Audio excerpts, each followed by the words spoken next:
Bueno, pues muy buenas tardes, bienvenidos a la Colombia, Espacio Cultural Fronterizo, esta casa de cultura que es al mismo tiempo una comuna y un ocupa, una casa que está abandonada, que nosotros ocupamos y refuncionalizamos y la utilizamos pues para tener eventos artísticos, culturales y políticos. En esta ocasión estamos de lujo, nos acompaña Luis Arizmendi, sociólogo, economista, profesor del Instituto Politécnico Nacional y de la Universidad Nacional Autónoma de México, pero más allá de las credenciales académicas del profesor Arizmendi, estamos ante uno de los marxistas más importantes en México, en Latinoamérica, y que actualmente está continuando una de las lecturas más interesantes acerca de El Capital, la obra de Karl Marx, que precisamente va a inaugurar un filósofo ecuatoriano que se nacionalizó mexicano, que es Bolívar Echeverría. A nuestro grupo que administramos esta Casa de Cultura, es muy importante para nosotros las ideas de este filósofo Bolívar Echeverría, porque tienen una pertinencia directa con precisamente lo que hacemos aquí. Bolívar Echeverría nació en Ecuador, va a estudiar en los 60s a Alemania, pretende estudiar con Martin Heidegger, quien afortunadamente lo rechaza. Él se tiene entonces que matricular en la Universidad Libre de Berlín, y ahí conoce a un núcleo de marxistas que están desarrollando una visión del marxismo que no es la visión ortodoxa del marxismo, la visión dominada por el estalinismo, sino se trata de un pensamiento crítico, y de estas ideas Bolívar va a retomar ya de regreso en Latinoamérica. Comienza a dar clases en la Universidad Nacional Autónoma de México, donde dura muchos años, últimos años de su vida, se nacionaliza mexicano, y ahí pudiéramos decir que funda pues una escuela marxista latinoamericana que actualmente está planteando una serie de debates en el contexto internacional del marxismo. La obra de Marx, que por mucho tiempo estuvo opacada, adquiere un nuevo significado a partir de la crisis capitalista, y entonces se están reviviendo estas lecturas de Marx, y la lectura de Bolívar Echeverría es muy importante.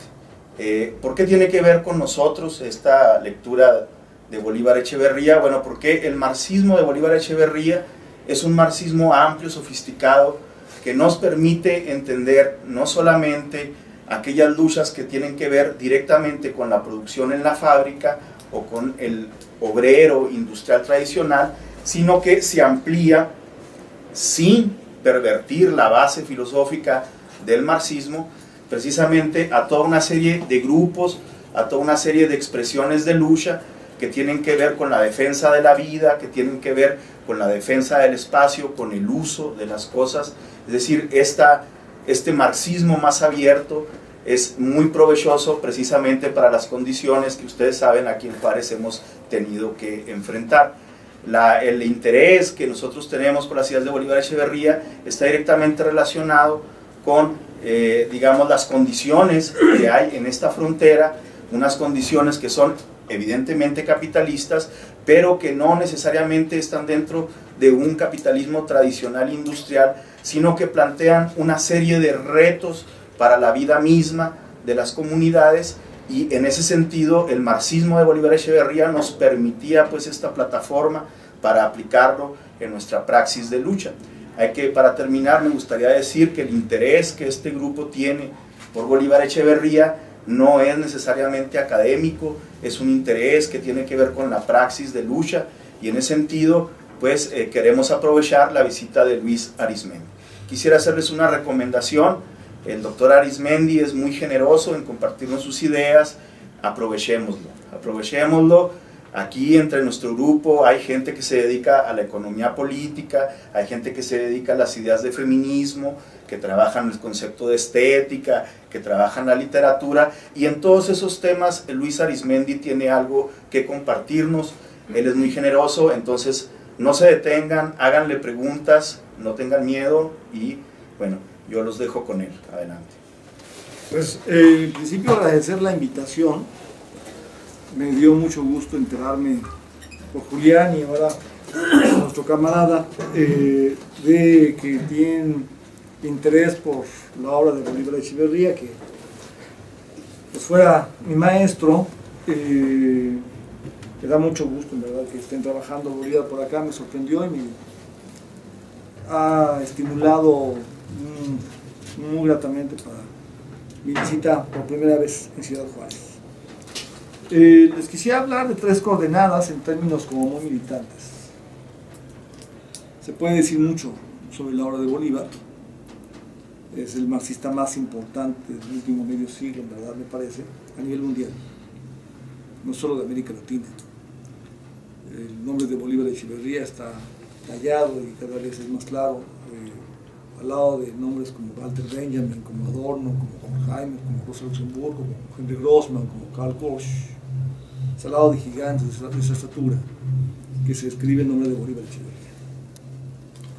Y pensando en que ustedes están interesados en lo que él significa para el marxismo del siglo XXI en términos militantes, voy a concentrarme en 3 coordenadas que les pondré brevemente.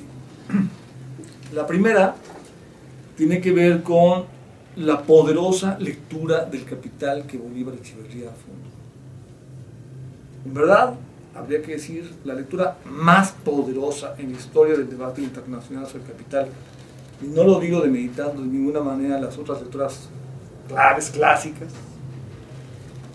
de las cuales también Bolívar bebe. La lectura más poderosa en la historia del debate internacional sobre el Capital la creó Bolívar Echeverría. Voy a hablar primero de eso. En segundo lugar, voy a mostrarles cómo es que desde su poderosa lectura del Capital deriva una complejización de la conceptualización de la historia del capitalismo.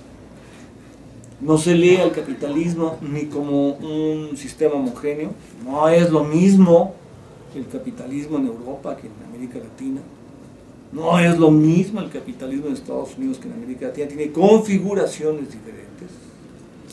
Y es muy importante captar que no solo no es lo mismo en términos de sus concreciones históricas en cada lugar, sino que además la historia del capitalismo no es un destino, no hay una línea única de trayectoria del capitalismo así, no hay eso.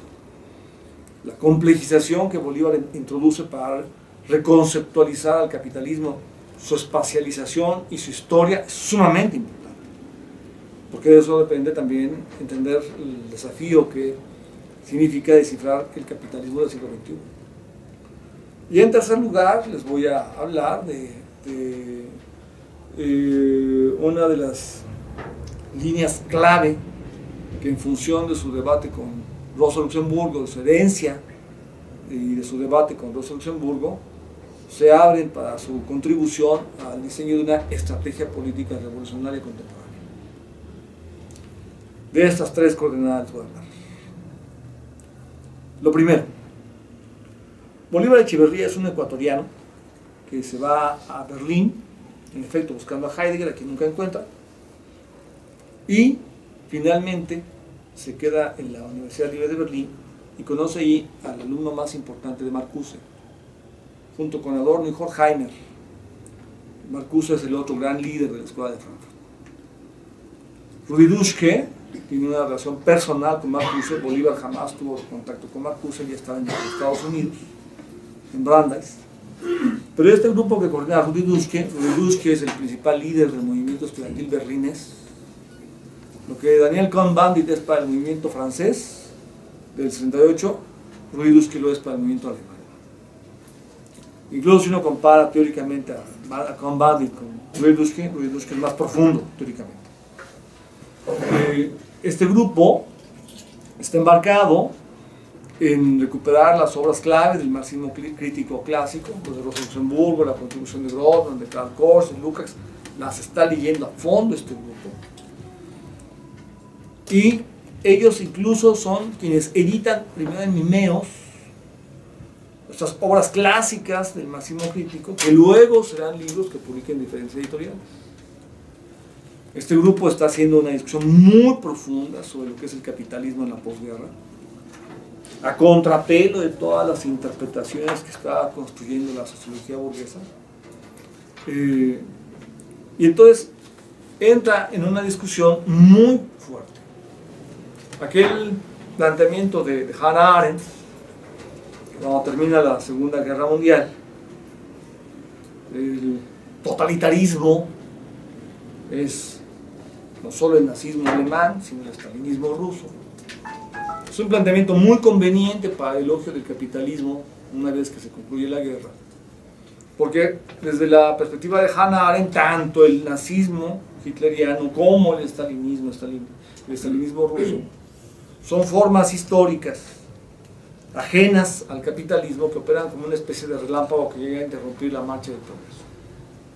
El capitalismo mundial significa el progreso.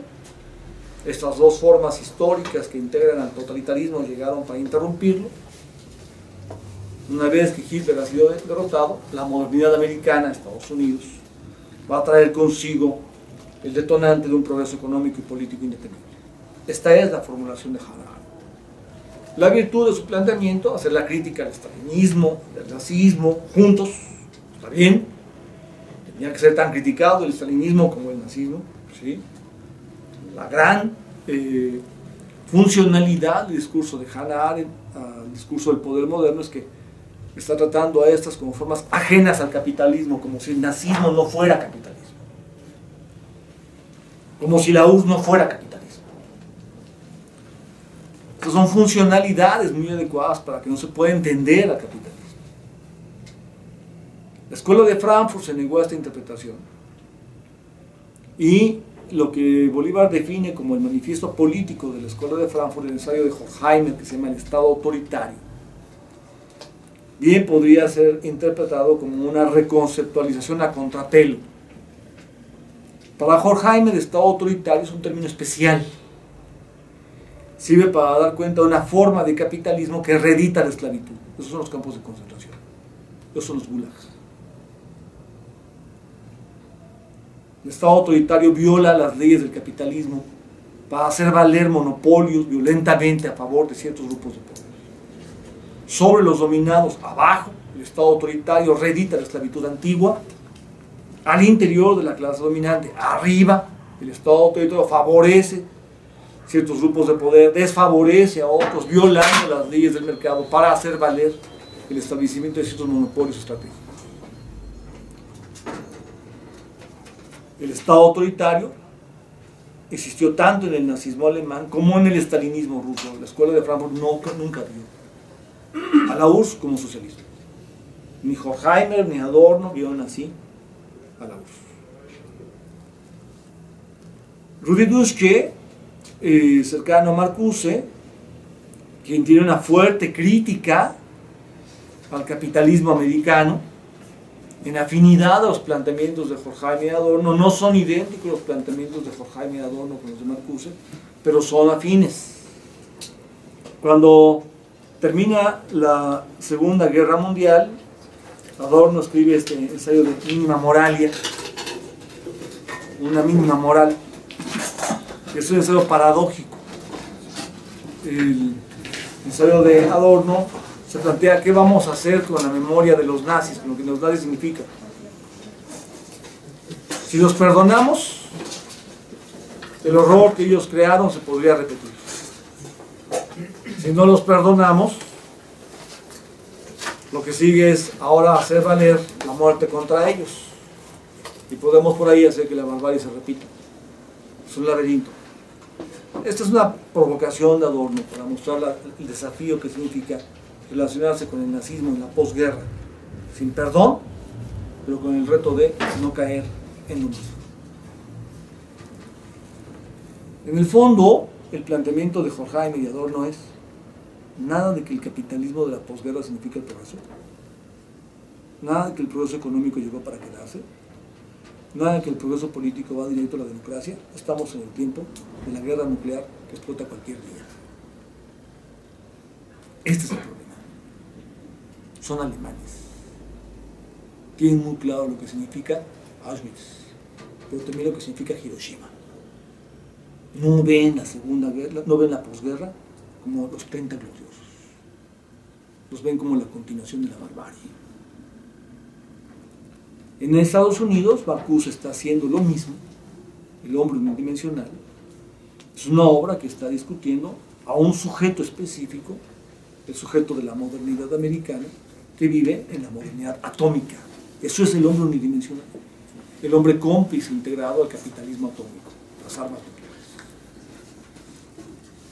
En este escenario donde la escuela de Frankfurt es muy crítica del capitalismo atómico, que ve la posguerra no como Hiroshima y Nagasaki están atrás, sino como el símbolo de un horror que se va a repetir. En este escenario es que el grupo de Ruy Lusch que trabaja en Alemania, a ese grupo llega Bolívar Echeverría.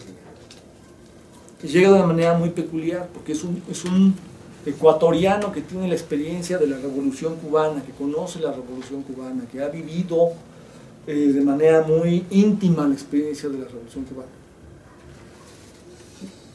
Y entonces trabaja el marxismo crítico que están produciendo ahí, y de hecho Bolívar va a desarrollar una relación de alguna forma con el Che Guevara. En alguna ocasión en casa de José María Pérez Gay, Chema me decía que un día llegó Bolívar allí a la Universidad Libre de Berlín y le dijo que se regresaba a América Latina, y que Chema le dijo a Bolívar y yo, decía Chema, éramos los únicos latinoamericanos aceptados en el doctorado de la Universidad Libre de Berlín, y Bolívar llega a decirme que se regresa a América Latina. Y le digo, Bolívar, ¿qué vas a hacer allá? Y me dice Chema, luego me di cuenta, Bolívar regresó a América Latina a ayudar a Bray en todo lo que requiriera, lo que en aquel tiempo estaba preparando un hombre que se llamaba Ernesto Guevara de la Serna. A eso regresó Bolívar a América Latina. Es un marxista que está entonces en diálogo con el marxismo europeo, con un antiimperialismo latinoamericano, y en diálogo con América Latina, con un fuerte marxismo clásico europeo, muy peculiar. Además, desde la plataforma que significa Berlín en los 60. Esto quiere decir el muro de Berlín. Hacia un lado se puede ver que el capitalismo europeo no es el progreso, no es la democracia, que el progreso y la democracia son posibles por la devastación. Toda la reconstrucción es posible en la posguerra por la destrucción que hizo la guerra. Eso relanza la pesada acumulación. La democracia es posible porque se destruyó a las fuerzas revolucionarias. Se pudo poner el capitalismo demócrata, formalmente hablando, porque las fuerzas revolucionarias fueron destruidas en la época de la guerra total. Si se piensa en la unidad de la primera y segunda guerra, eso fue lo que pasó. Ya una vez que cambió la correlación de fuerzas, ya podemos hacer concesiones. Ellos no leen la posguerra, sí ven en el capitalismo europeo un tiempo atómico, y tampoco leen, de ninguna manera leen la URSS como socialismo. Nunca leyeron así la URSS. El volante que están pegando en el 66, porque ya empezó la cosa en el 66, no en el 68, que detona el movimiento berlinés, es un volante que dice: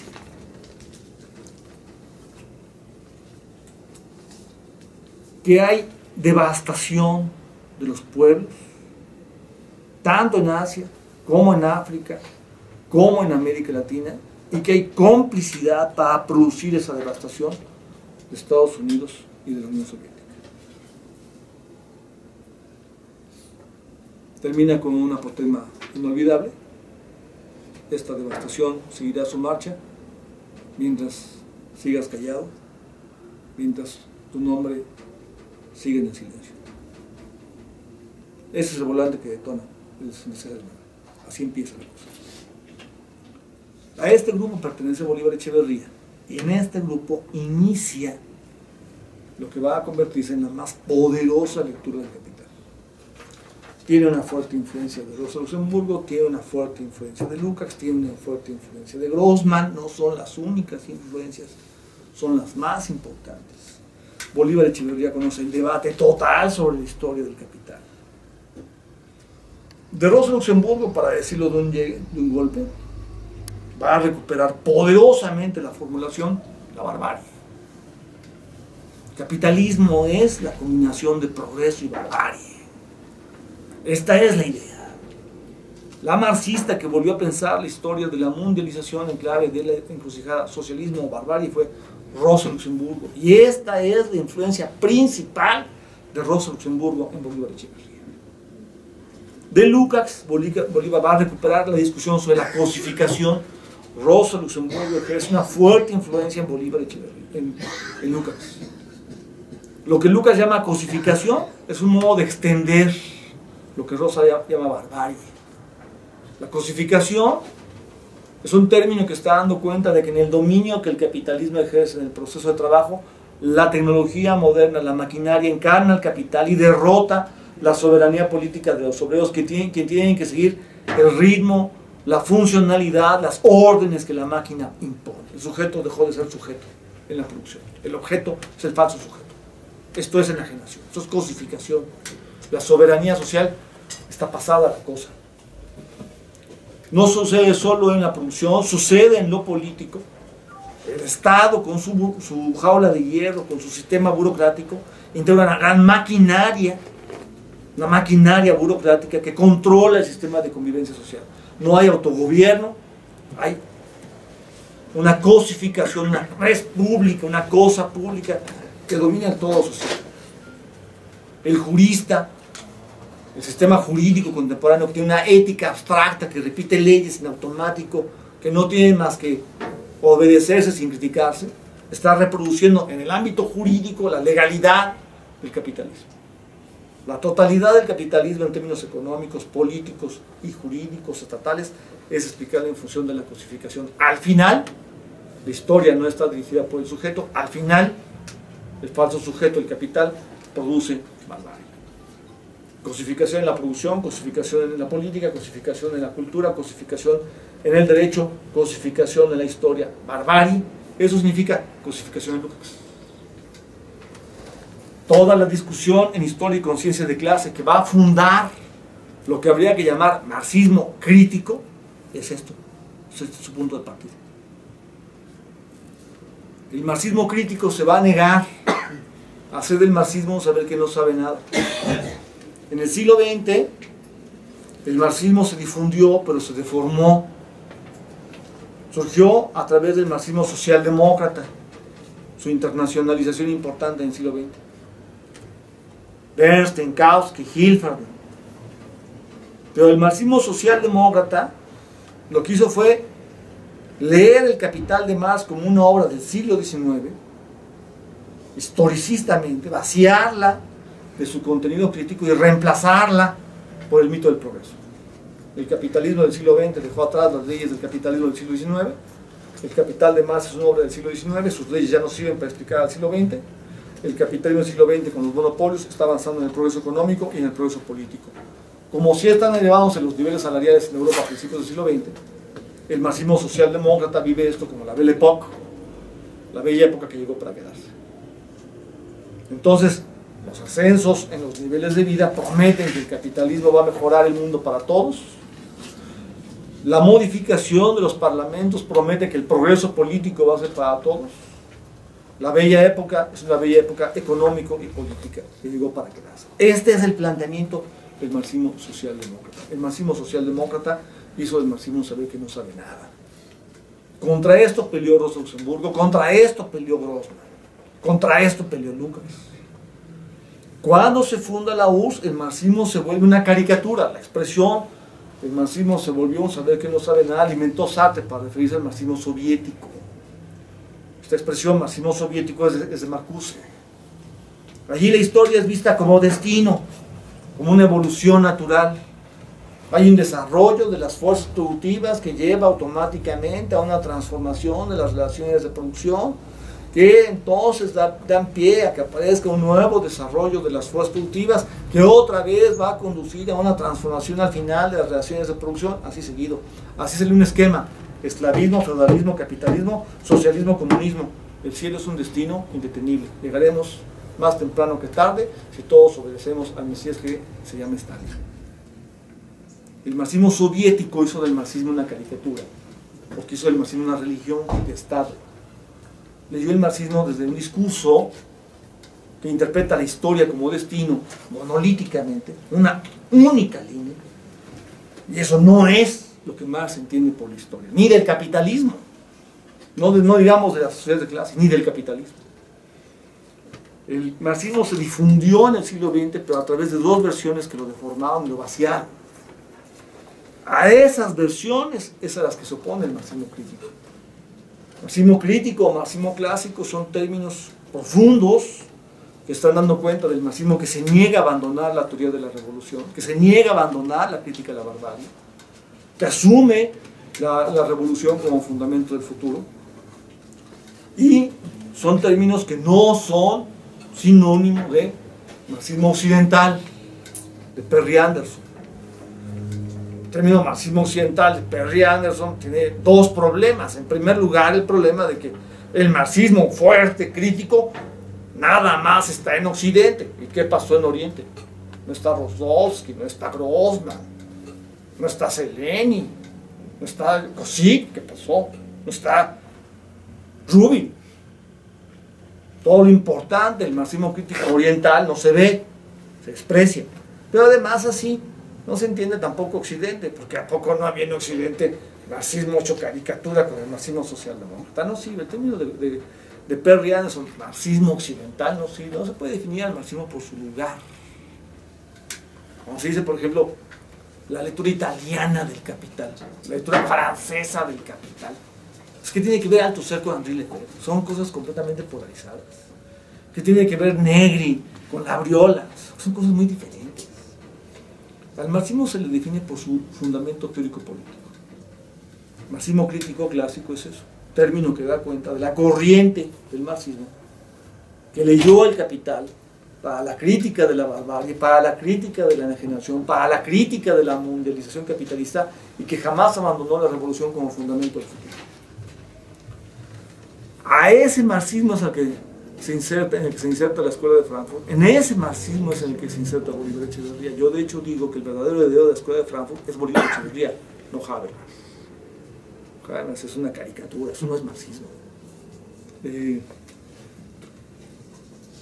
En este escenario es donde hay que captar que Bolívar Echeverría empieza a producir una poderosa lectura del Capital, tiene una fuerte influencia de Rosa Luxemburgo, tiene una fuerte influencia de Lukács y tiene una fuerte influencia de Grossman.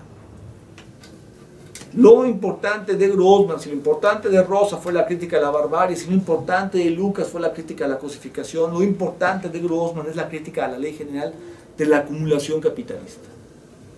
El modo en que Grossman la lee no es exactamente el modo en que Bolívar lo va a hacer, pero la manera en que Grossman puso como centro para la crítica del capitalismo a la ley general de la acumulación tiene una profunda influencia en Bolívar Echeverría.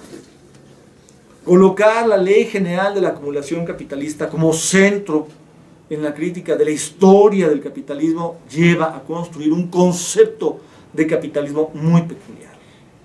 Aquí está lo importante. Nada de que el capitalismo es el progreso. Nada de eso. Tampoco se podría decir que no hay progreso. El capitalismo es esquizofrénico. Este va a ser el planteamiento de Bolívar Echeverría. El capitalismo es un sistema histórico esquizofrénico que combina progreso y devastación. Trae al mundo la modernidad, la automatización de la técnica, que haría posible el mejoramiento cualitativo del proceso de reproducción de la vida humana, haría posible el mejoramiento de la vida para todos. Pero el capitalismo no puede vivir más que de un sabotaje, de una traición permanente a la modernidad. La relación entre capitalismo y modernidad es una relación esquizofrénica. El capitalismo funda la modernidad y no puede vivir sin ella, pero le imprime una forma que la traiciona una y otra vez.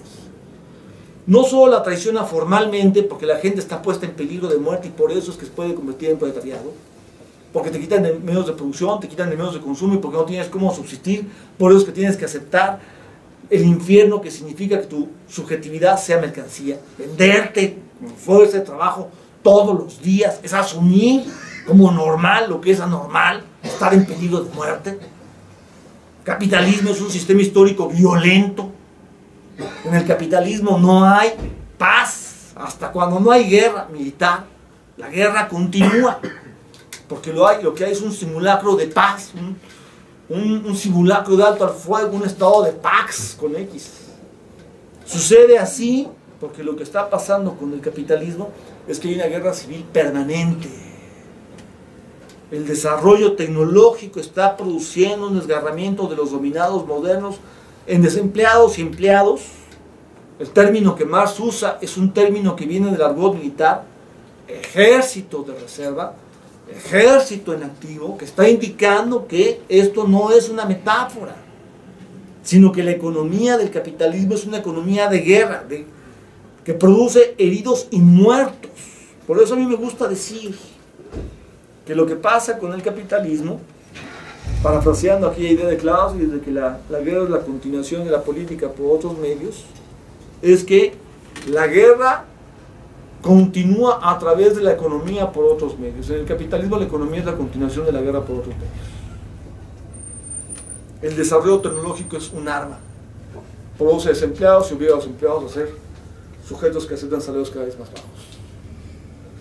Y a producir desempleados enfrenta a unos contra otros. Enfrenta a unos contra otros en función de sus identidades nacionales, en función de sus identidades étnicas o en función de sus identidades religiosas. Divide e impera. Intervienes en la sociedad de los dominados y no tienes enfrentados entre sí.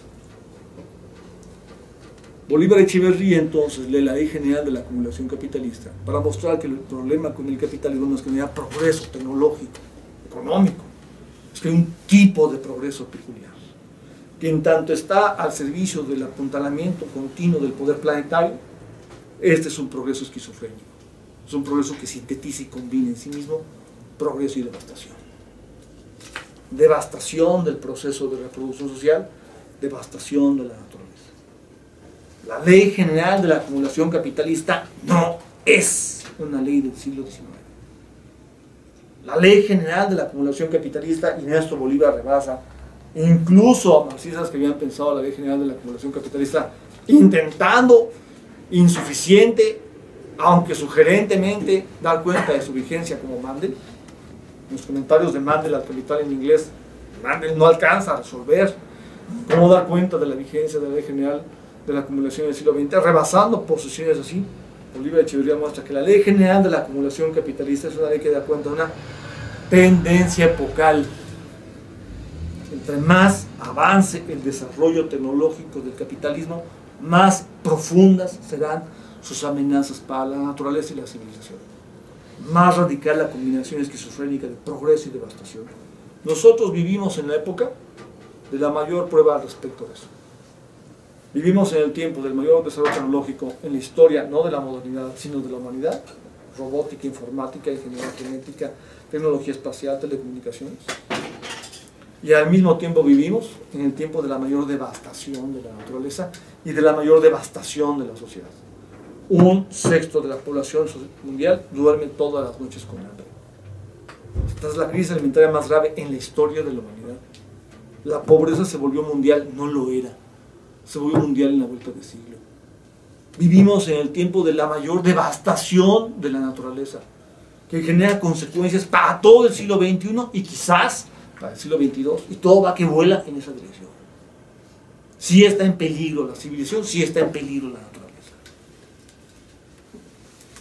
La ley general de la acumulación capitalista puede ser leída para descifrar un tren secular, una tendencia epocal.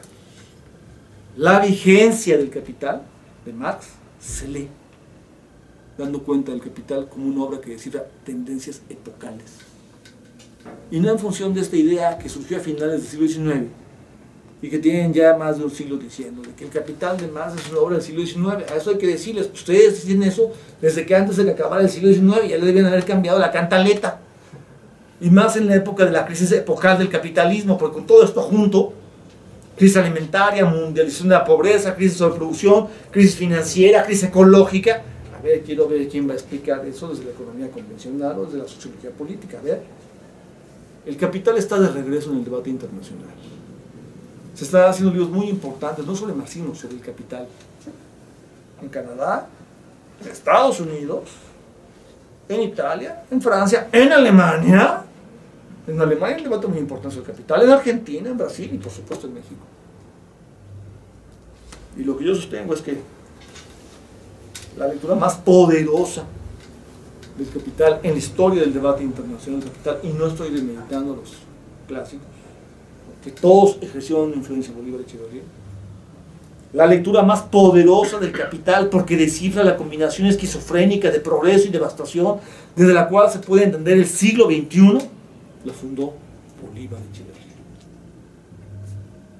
Bolívar Echeverría pertenece a esta gran corriente del marxismo crítico clásico, que empieza con Rosa Luxemburgo, que tiene una gran continuación con Lukács, que tiene muchos nombres muy importantes, y llevó hasta su cumbre la lectura del capital. Esto es lo primero que habría que decir. Lo segundo que habría que decir es que su compleja lectura sobre la historia del capitalismo europeo, latinoamericano, americano, es una lectura que complejiza el concepto de capitalismo. Nada de que el capitalismo es idéntico en un lugar y en otro. No. El capitalismo latinoamericano no puede ser el doble del capitalismo europeo. El capitalismo estadounidense tampoco es el doble del capitalismo europeo. El capitalismo surgió en Europa. Desde ahí se mundializa, pero no es lo mismo en cada lugar. Tiene configuraciones específicas.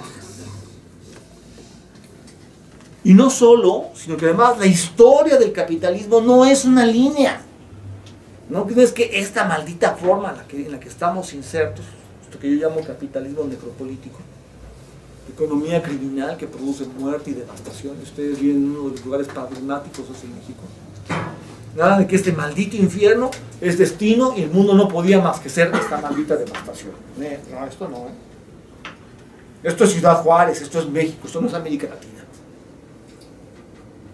En Ecuador, en Bolivia, en Venezuela, siempre que voy ahí me preguntan, me dicen, pero ¿cómo diablos permiten que pase todo eso en México? Porque eso no pasa allá. Eso pasa aquí. Y aquí pensamos que esto es como que el mundo, ¿no? El mundo es todo México.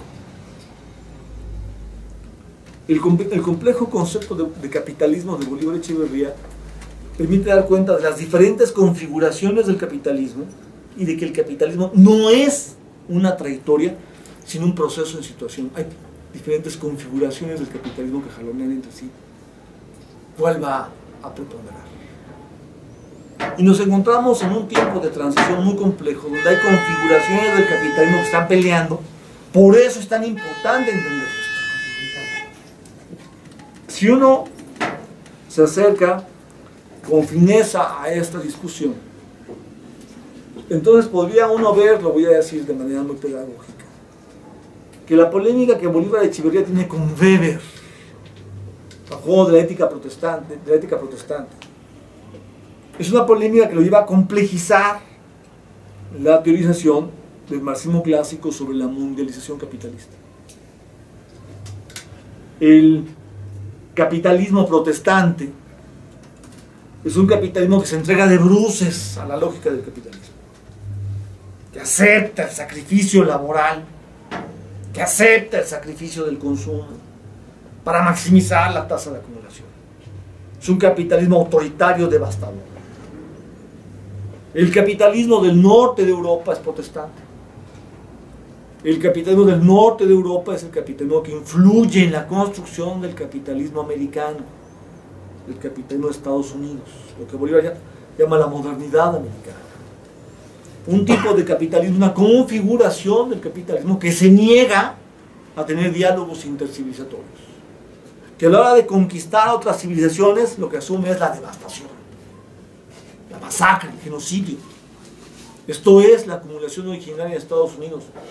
Las formas de comunismo arcaico que significan los apaches, el sistema de tribus apache, son destruidas. Los elogios de Engels sobre el sistema político de los apaches son muy importantes, porque Engels demostró que en la historia del precapitalismo el sistema de tribus apache da cuenta de cómo puede haber una gran cantidad de población unificada a través de consejos para hacer valer procesos de autogestión. Nada de que si somos muchos no se puede generar organización, si somos muchos no podemos intervenir todos en la toma de decisiones. Engels demuestra que esto no es algo por demostrar desde el porvenir, que eso ya demostró el pasado, y los apaches son ahí ejemplares. Esto fue destruido por el capitalismo protestante. El capitalismo protestante responde a lo que Bolívar Echeverría llama el ethos realista.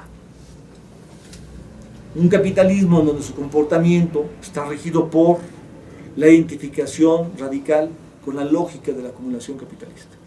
El ethos realista es una forma de comportamiento de los dominadores, pero también de los dominados, que se integran al capitalismo, que asumen que el mundo no puede más que ser capitalismo, que no puede más que gobernar al mundo el poder del dinero y la acumulación del capital, y que al integrarse a eso, admiten que el progreso no va a ser para todos, que habrá millones de hijos y muertos, y va para adelante. Eso es ethos realista. Ese es el ethos que prepondera en el capitalismo protestante. Ese es el que prepondera en la construcción de Estados Unidos, de la modernidad americana. Por eso el capitalismo que lleva hasta sus últimas consecuencias, la legalidad de la acumulación capitalista, es el capitalismo americano, Estados Unidos. La derrota total del otro alternativo, la derrota total del valor de uso, la derrota total de principios precapitalistas de organización del mundo, de la vida. Esa derrota es la que se construye en la modernidad americana. El capitalismo mediterráneo, en cambio, es católico. Esto quiere decir, desde el Mediterráneo tiene un juego intercivilizatorio complejo. Europa tiene un juego con África, con Asia. Para conquistar otras civilizaciones, el capitalismo hace concesiones. Es mediterráneo. Esa estrategia de dominación viene desde Roma. Hacer concesiones para preponderar viene desde Roma. El capitalismo hace eso en su versión mediterránea. Y eso lo hace barroco.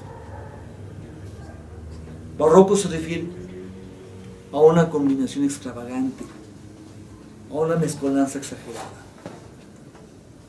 Es un capitalismo del cual se hace una combinación extravagante, una mezcolanza exagerada, no solo de culturas, sino de formas de organización económico-política del sistema social.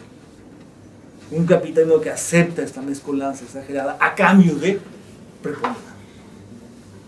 El barroquismo no es una peculiaridad del capitalismo en la periferia, nace en la metrópoli, en Europa, pero cuando el capitalismo se mundializa, hace valer la estrategia del barroquismo.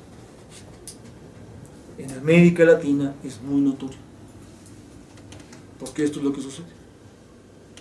España llega a América Latina sin haberse planteado llegar, se descubre, se encuentran con América, la conquistan, intentan construir un imperio mundo, pero España se viene abajo porque tiene demasiados frentes que asumir. El pleito interno por el control de Europa, otros pleitos hacia Asia, y además mantener a su ejército acá. No puede. Así que en el siglo XVII España, por motu propio, se va. Y cuando España se va, en América Latina se llega a una situación, dice Bolívar Echeverría, de cuasi civilización cero. La población está devastada, las fuerzas productivas están devastadas, los hijos de los españoles pierden su conexión directa con la metrópoli europea. Estamos en un tiempo de impasse. Y para subsistir tiene que hacerse una mezcolanza exagerada. No solo es que los hijos de los españoles se van a combinar con los indígenas, mestizaje demográfico, sino que las formas de dominación se van a cruzar. Esclavismo, feudalismo, capitalismo se van a cruzar. y en esta mezcolanza exagerada económica, política y cultural, demográficamente, se crea una estrategia, una forma de capitalismo. Eso se llama modernidad barroca. Si uno conecta esta formulación de Bolívar Echeverría con el debate que se tuvo en los 70 y los 80, se entiende bien lo que está en juego. Frecuentemente cuando se habla del barroquismo Bolívar Echeverría, esto no se entiende. Porque aunque Bolívar Echeverría se ha vuelto un referente ineludible en el debate sobre lo barroco en América Latina, si uno va a América Latina, uno se va a encontrar que era de Bolívar Echeverría por su discusión sobre el barroquismo. Aunque se ha vuelto un referente ineludible, se le quiere leer en su debate sobre el barroquismo sin su lectura del Capital. Se está generando un efecto como de desmarxistización de Bolívar Echeverría. Se quiere su discusión sobre el barroquismo sin su lectura del Capital. Así es como se habla de un primer y un segundo Bolívar Echeverría. Se nos hace el favor de decir el marxismo es una herencia inolvidable, pero, como dice el de Fran, ¿no? Todo lo que se dijo antes del pero no cuenta, no importa lo que viene después. Son formas en las cuales se expresa el marxismo desde el postmodernismo, la teología de la liberación, la teoría decolonial, sin entender a Bolívar Echeverría. En los 80, en los 70, el debate en América Latina fue cómo entender a América Latina. Porque en América Latina no nada más hay un montón de campesinos, hay un montón de indígenas. Así que, ¿qué es América Latina? ¿Cómo se entiende a los campesinos? En el extremo hubo quien habló, por ejemplo, de modo de producción campesino. ¿Qué es eso? ¿Algo ajeno al capitalismo? En el extremo hubo quien, sin poder entender el mundo indígena, habló de modo de producción latinoamericano. ¿Qué es eso? ¿Sin concepto de capitalismo? Lo que preponderó fue la idea bastante problemática de articulación de modos de producción. Esto fue una peculiaridad de la lectura althuseriana. En América Latina, el marxismo entró con el marxismo soviético, muy débil, una versión muy débil del marxismo, y con el marxismo althuseriano. Y fue piedra angular central del marxismo althuseriano, su tesis de la formación económico-social, de la que derivó esto de articulación de modos de producción. Está el capitalismo que se conecta en exterioridad, desde fuera, con el modo de producción campesino, que se conecta con el mundo indígena. Pues así parece que los indígenas y su pobreza, o los campesinos, no son sujetos que viven esta devastación por el capitalismo, porque son muy tercos. Y por tercos están aferrados a patrones culturales que los empobrecen y los destruyen. No sirve. Es un discurso funcional a las posturas socialdemócratas. En este contexto, para mostrar que lo que hay no es un modo de producción capitalista respecto del cual está fuera el mundo indígena o el mundo campesino, es que sirve el concepto de modernidad barroca de Bolívar Echeverría.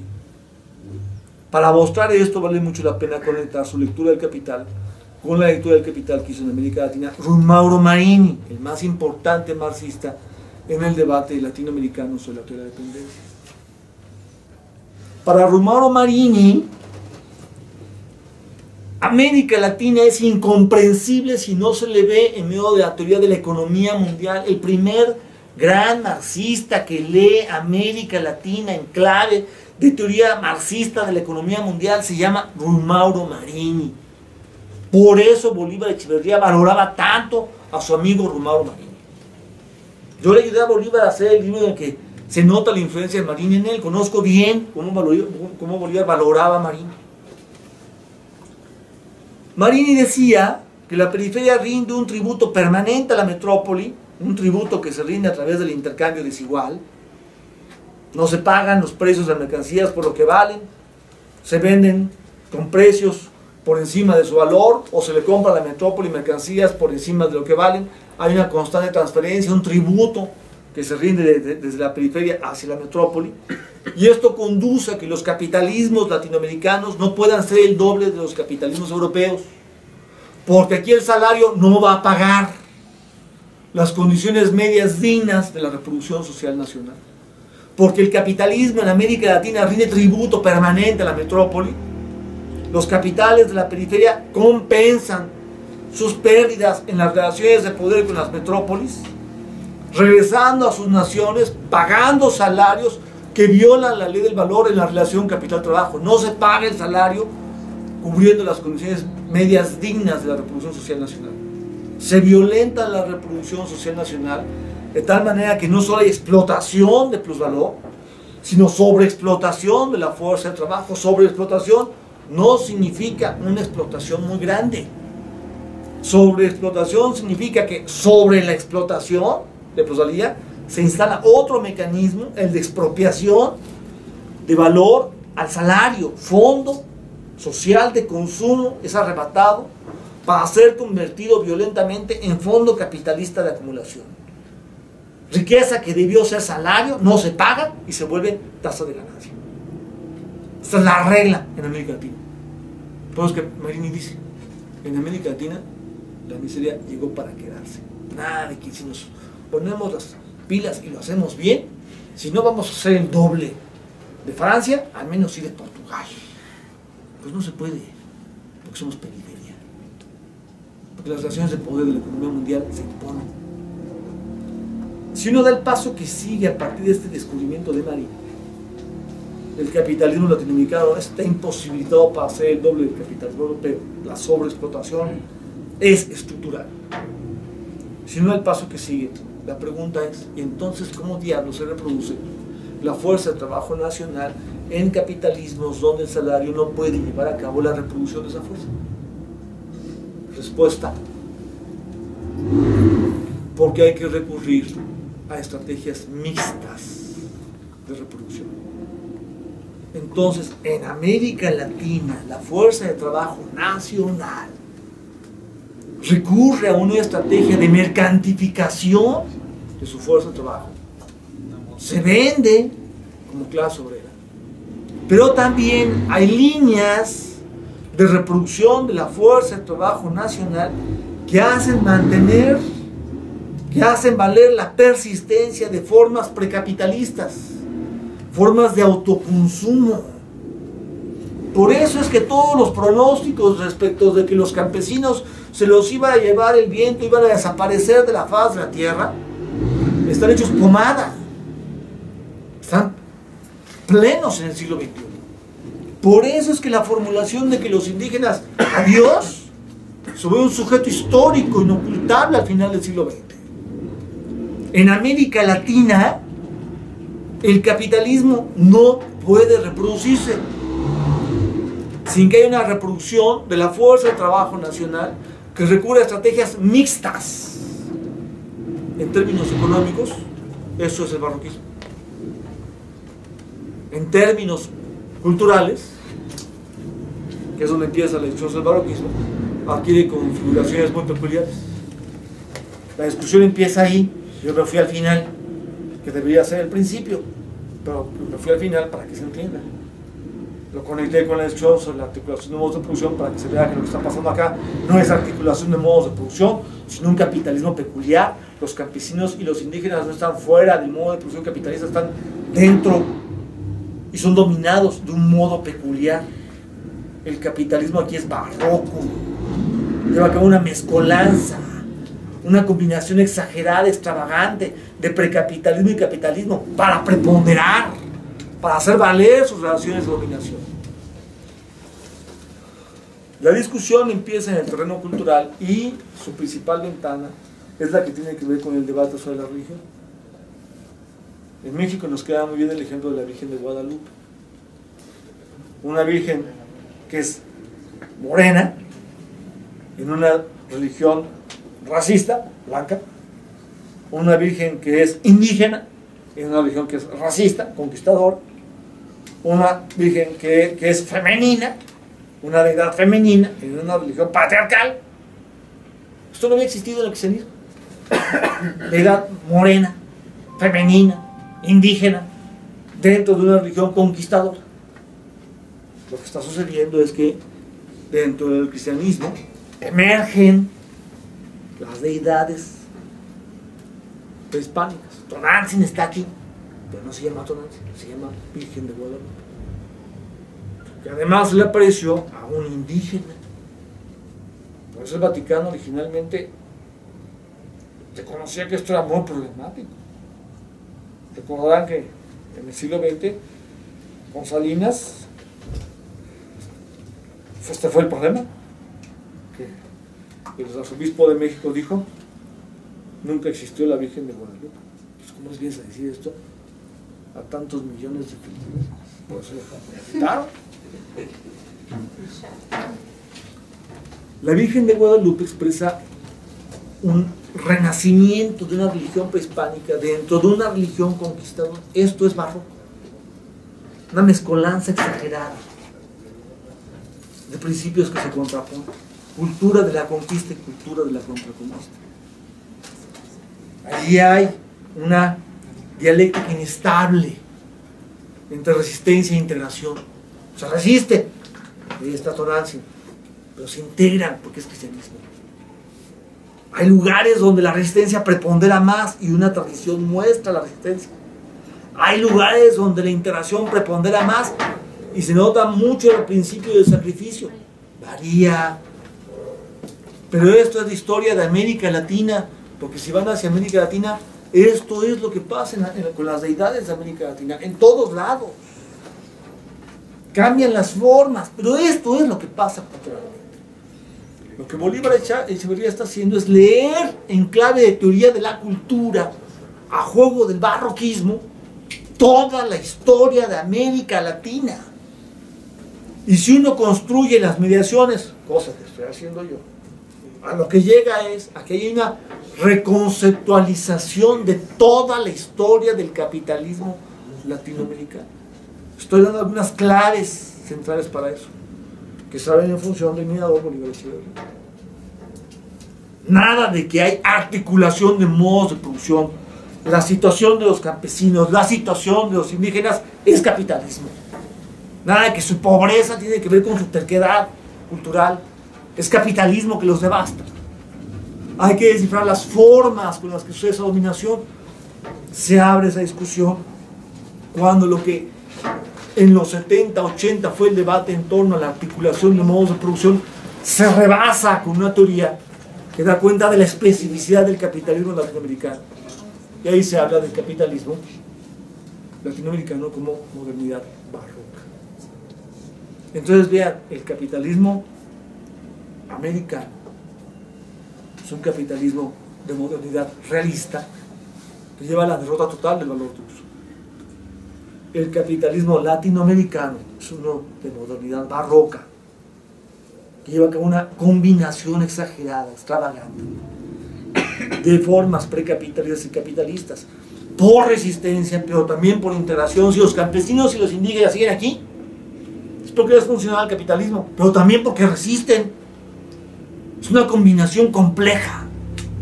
Si vienen aquí, porque son tercos políticamente, se han negado a morir, pero también el sistema no los puede acabar porque los necesita. Es una contradicción. La complejidad del proceso consiste en que es una contradicción. Persisten porque resisten, persisten porque los necesitan. Entonces, esto permite ver que el capitalismo no es homogéneo. No basta hablar de centro-periferia. Es muy importante hablar de centro-periferia, nada de que estamos en el tiempo del post-imperialismo y ya no hay relaciones de poder centro-periferia, toda esta cantaleta que lanzó el discurso de la globalización al final del siglo XX. No. Es muy importante hablar de centro-periferia, pero no basta. Hay que asumir el desafío de dar cuenta de las configuraciones histórico-específicas del capitalismo en cada lugar. Luego se puede complejizar y la plataforma Bolívar Echeverría llevaría a tener que dar cuenta de las formas de barroquismo en otros lugares del mundo. Fui a India y vi que también ahí es barroca la cosa, pero el barroquismo hindú no tiene el potencial anticapitalista que sí tiene el barroquismo latinoamericano, porque el barroquismo hindú es profundísimamente patriarcal. compleja la cosa entonces. Lo que me interesa subrayar es que desde el mirador Bolívar Echeverría no se lee al capitalismo mundial de manera homogénea. Se lee al capitalismo como un sistema mundial, no se desmundializa el concepto capitalismo. Pero no se lee al capitalismo mundial como homogéneo, sino en función de sus especificidades. Y eso lleva a captar una peculiaridad en América Latina. En América Latina el barroquismo es ambivalente. En todo barroquismo hay complicidad.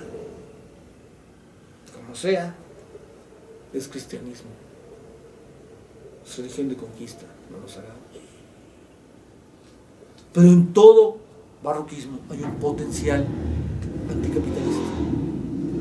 Y hay tradiciones barrocas donde ese potencial tiene una promesa post-barroca.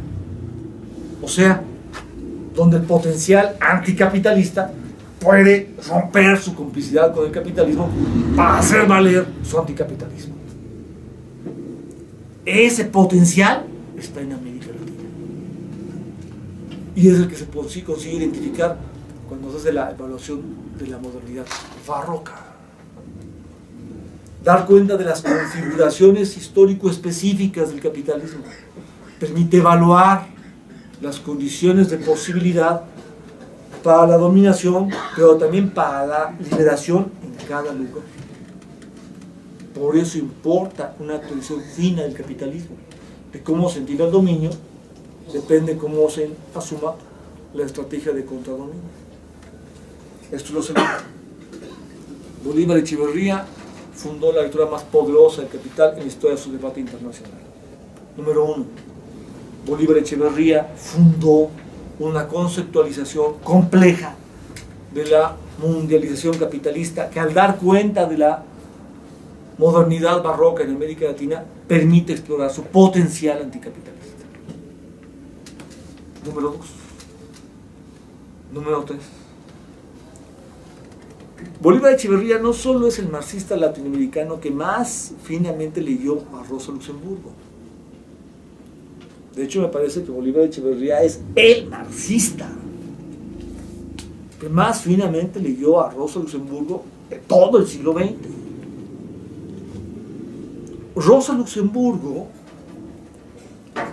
introdujo una problematización muy interesante al respecto de cómo conectar las luchas anticapitalistas con las luchas por la soberanía nacional. Lo que nos aparece a nosotros como el conflicto parecía irresoluble entre los movimientos estadocéntricos y los movimientos autogestivos, digamos, zapatismo morena, para referirnos a México. Lo que nos aparece a nosotros así, ahora, es la forma actual de un conflicto que tiene más de un siglo. Solo cambian las formas. Y la primera que utilizó eso fue Rosa Luxemburgo. Bolívar Echeverría lo sabe enfatizar muy bien. Selecciona y traduce escritos selectos, escritos precisos, importantes, definitorios de Rosa Luxemburgo para entender su proyecto de estrategia revolucionaria. La propuesta estratégica de Rosa Luxemburgo es muy peculiar. Frecuentemente no se valora su alcance. Cuando Rosa Luxemburgo habla de espontaneidad, no se está refiriendo a generación espontánea de la rebeldía. Se está refiriendo a que hay movimientos sociales en los cuales no hay una vanguardia que se adelante a la explosión y la dirija para producirla. Luego en América Latina el problema fue que muchas veces hubo vanguardias que se creían que eran los líderes de una clase obrera que no sabía que los tenía ellos como sus líderes. Acabo de repetir una autoironía que se hizo mi amigo Armando Bartra cuando se refería a cómo pensaba las cosas antes. La propuesta luxemburguista capta que hay movimientos sociales que explotan sin ser producidos de manera intencional por ninguna vanguardia. Y cuando se conecta un grupo revolucionario o grupos revolucionarios con ese movimiento, no es el desafío de tener el ejercicio de su soberanía política, sino cómo desarrollarlo. El desafío de todo movimiento revolucionario es cómo producir el desarrollo de la autogestión. Es el apotema de Panecoe, reemplazar a los viejos amos por otros que ahora van a decidir por nosotros, no es más que reemplazar a los viejos amos por otros nuevos. Rosa es muy clara de esto, su propuesta de espontaneidad es esto. Es una propuesta de estrategia revolucionaria antimesiánica, en el sentido convencional del término. Pero no es esto lo único importante en Rosa, sino que Rosa se da cuenta que la lucha por la soberanía nacional, lo que lleva a la lucha por el Estado, no tiene necesariamente que ser una lucha contrapuesta y enfrentada con la lucha anticapitalista. Esto es muy importante. Ambas luchas son necesarias, imprescindibles. En la periferia no se puede construir el anticapitalismo sin antiimperialismo. No se puede, porque tienes encima Europa, tienes encima Estados Unidos y no puedes construir alternativas anticapitalistas aquí sin ser al mismo tiempo antiimperialista. No se puede. Entonces, ¿cómo le vas a entrar? ¿Vas a plantearte el anticapitalismo sin antiimperialismo? ¿El antiimperialismo es de consigna? ¿O el antiimperialismo es estratégico? Si el antiimperialismo es estratégico y no de consigna, entonces es proyecto de Estado. No se puede que no sea. Porque lo que está en juego no solo es cómo modificas la distribución de los recursos nacionales, cuánto dedicas a educación, cuánto a vivienda, cuánto a salud, lo que es muy importante. Si tienes una población ignorante, no se desarrolla la cultura revolucionaria. Si tienes una población más educada, tienes más posibilidades de cultura anticapitalista. Si tienes una población enferma, pues no tienes tanta rebeldía. Si produces más salud, tienes más rebeldía. Sí importa, pero no solo. Si nada más sí importa, ¿quién se queda con proyecto de Estado? Define. Proyecto de seguridad nacional. ¿Qué se hace con la policía y con el ejército? En el tiempo de Ayotzinapa, no se puede decir que eso no importa. Sí importa. Entonces, Rosa insiste en que la lucha antiimperialista es una lucha que sí lleva a proyecto de Estado nacional. Pero a la vez Rosa insiste en que la lucha por la soberanía nacional no es suficiente. Que la lucha anticapitalista no es la lucha por la soberanía nacional, aunque la incluye como un momento suyo. Entonces la lucha anticapitalista tiene que ser una lucha por construir la autogestión económico-política. Este es el proyecto del autogobierno del país. Formas de consejos abajo que no son el Estado, donde la sociedad empieza a hacer valer la toma de decisiones y que se van multiplicando y creciendo hasta intentar construir el autogobierno nacional. Esta es la idea. La lucha por la soberanía nacional no se contrapone con la lucha anticapitalista, aunque siempre es un desafío cómo conectarlos, porque sí va a haber contradicciones. Entonces ven el punto. El punto es este. En abstracto, la pregunta sería: ¿la lucha estadocéntrica es legítima? ¿La lucha autogestiva es legítima? ¿O alguna de estas no lo es? Desde una mirada como la de Rosa Luxemburgo en la lectura que hace de ella Bolívar Echeverría, la respuesta sería: ambas luchas responden a necesidades históricas legítimas. Tanto la lucha por el Estado Nacional responde a una necesidad legítima, como la lucha por la construcción de espacios autogestivos anticapitalistas responde a una necesidad legítima. Ambas son necesidades legítimas. Las luchas anticapitalistas que construyen espacios de autogestión por lo general son locales, aunque hay que extenderlas para volverlas nacionales. La lucha por la soberanía nacional es de alcances globales. de Estado nacional, proyecto de Estado. Se queda en proyecto de Estado y luego puede bloquear las luchas autogestivas. Se genera una contradicción, pero por principio hay que captar que ambas responden a necesidades históricas legítimas. El reto, el problema, el desafío es cómo demonios darle forma para articularlas. Este es el problema. Si partimos de reconocer que ambas son necesidades legítimas, entonces podemos pasar a discutir sus formas concretas. A finales del siglo XIX, a principios del siglo XX, sus formas concretas se polarizan. A finales del siglo XX, a principios del siglo XXI, sus formas concretas se polarizan. Movimientos estadocéntricos y movimientos autogestivos se polarizan. Las necesidades que representan están canceladas, no. En esas formas no se consigue articular. Entonces, lo que Rosa Luxemburgo está haciendo en términos estratégicos plantea un desafío. La estrategia revolucionaria tiene que asumir el desafío de conectar ambas necesidades. Y eso obliga a asumir el desafío de darles formas históricas diferentes a las de su polaridad. Los medios estadocéntricos generalmente se corrompen. Los medios autogestivos generalmente se localizan, se circunscriben a puntos locales. Así no se puede. ¿Cómo romper esos desafíos? ¿Cómo romper esos límites? Eso obliga a asumir, reconocer que las necesidades que están en juego ahí son imprescindibles si queremos avanzar en la construcción de las revoluciones.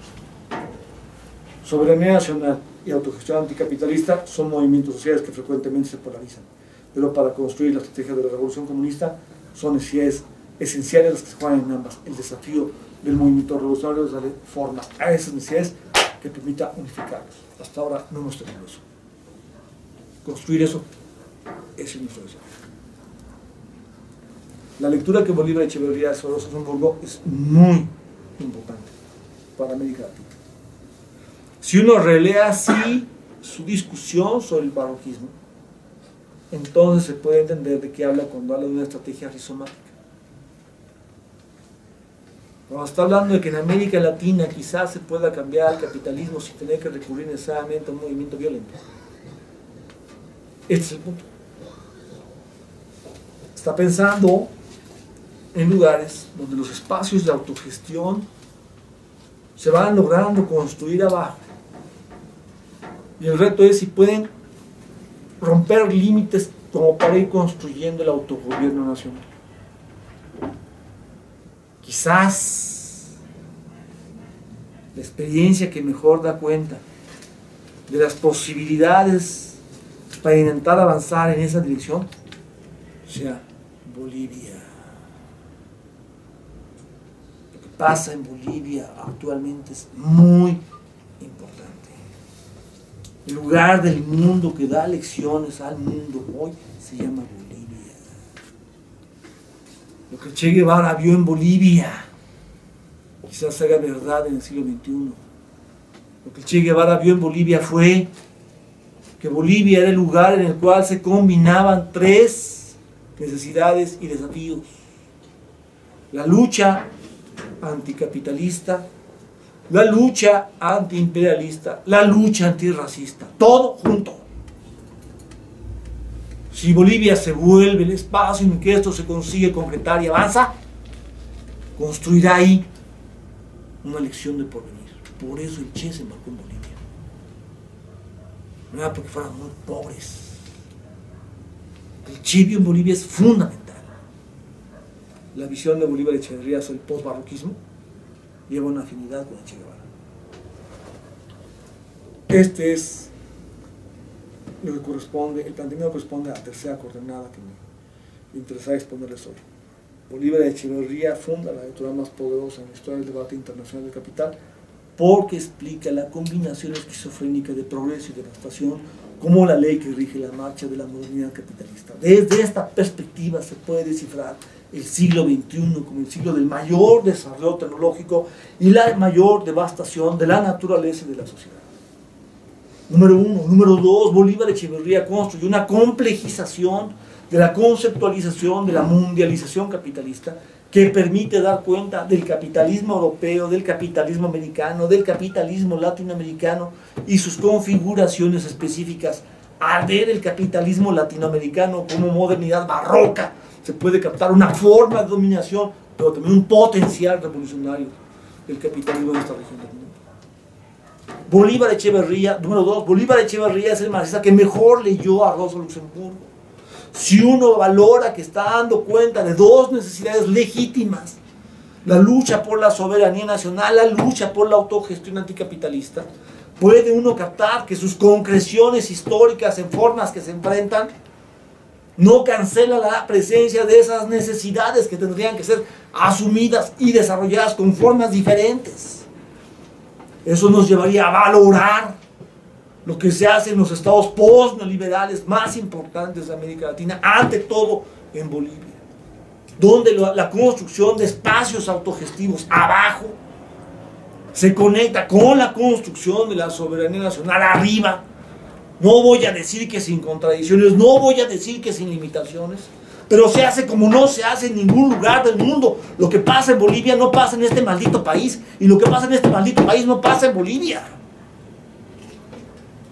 México no es el mundo. Esta maldita devastación no es el mundo, es nuestra devastación. Y entenderla es fundamental para poder trascenderla. Y ahí sí, Bolívar Echeverría es fundamental. Abre un mirador de primer orden. Es muy importante que ustedes que están colocados en una de las principales concreciones históricas de lo que significa la nueva forma del capitalismo, que yo llamo capitalismo necropolítico, ustedes que están aquí en Ciudad Juárez, progreso y devastación, ustedes que están aquí, profundicen las lecciones que Bolívar Echeverría da para que el marxismo crítico se relance en el siglo XXI. Eso diría yo para arrancar, amigos. Podríamos iniciar un diálogo, ¿no?